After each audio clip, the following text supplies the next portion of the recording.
চাকৰি পালো মই এটাই কথা কম মেৰিট গুড মৰ্নিং সকলোকে নমস্কাৰ জনাই মৰুনুমনিয়া পুনৰবাৰ অন্য এটা ভিডিঅ'লৈ আপোনালোকক পুনৰবাৰ স্বাগতম জনাইছোঁ আশা ৰাখিছোঁ আপোনালোকৰ খবৰ নিশ্চয় ভাল আজি এটা বিশেষ ভিডিঅ'লৈ আপোনালোকৰ মাজলৈ আহিলোঁ তেনেহ'লে বলক আমি অলপ পলম নকৰি ভিডিঅ'টোৰ মাজলৈ যাওঁ আৰু শেষত আপোনালোকে কমেণ্ট কৰি জনাবলৈ নাপাহৰিব তেনেহ'লে বলক আমি ভিডিঅ'টোৰ মাজলৈ যাওঁ 15 সেপ্টেম্বৰত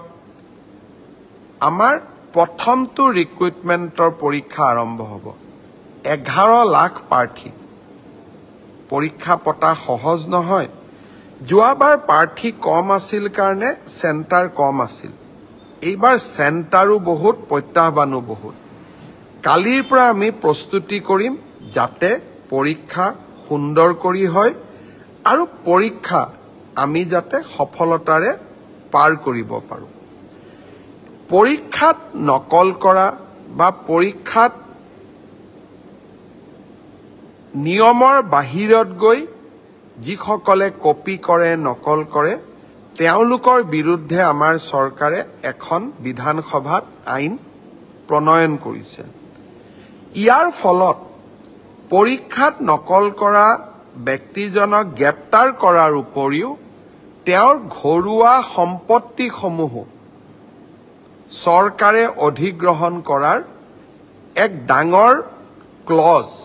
এই আইন কেইখনত আছে দুই এদিনৰ ভিতৰতে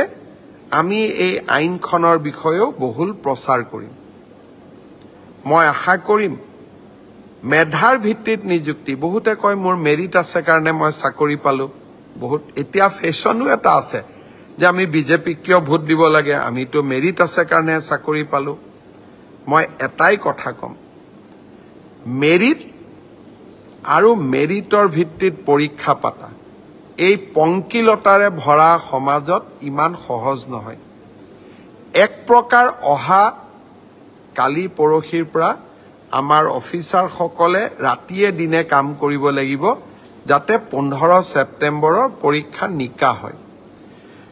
কিন্তু মুখ্যমন্ত্ৰী বা আন মন্ত্ৰী সকলে যদি বিচাৰে পৰীক্ষা নিকা হ'ব নালাগে মোৰ মানুহে চাকৰি পাওক তেতিয়াহলে সকলো কথা সহজ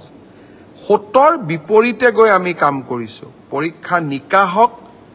আমাৰ মানুহে পাওক না পাওক মেধাৰ ভিত্তিত চাকৰি হওক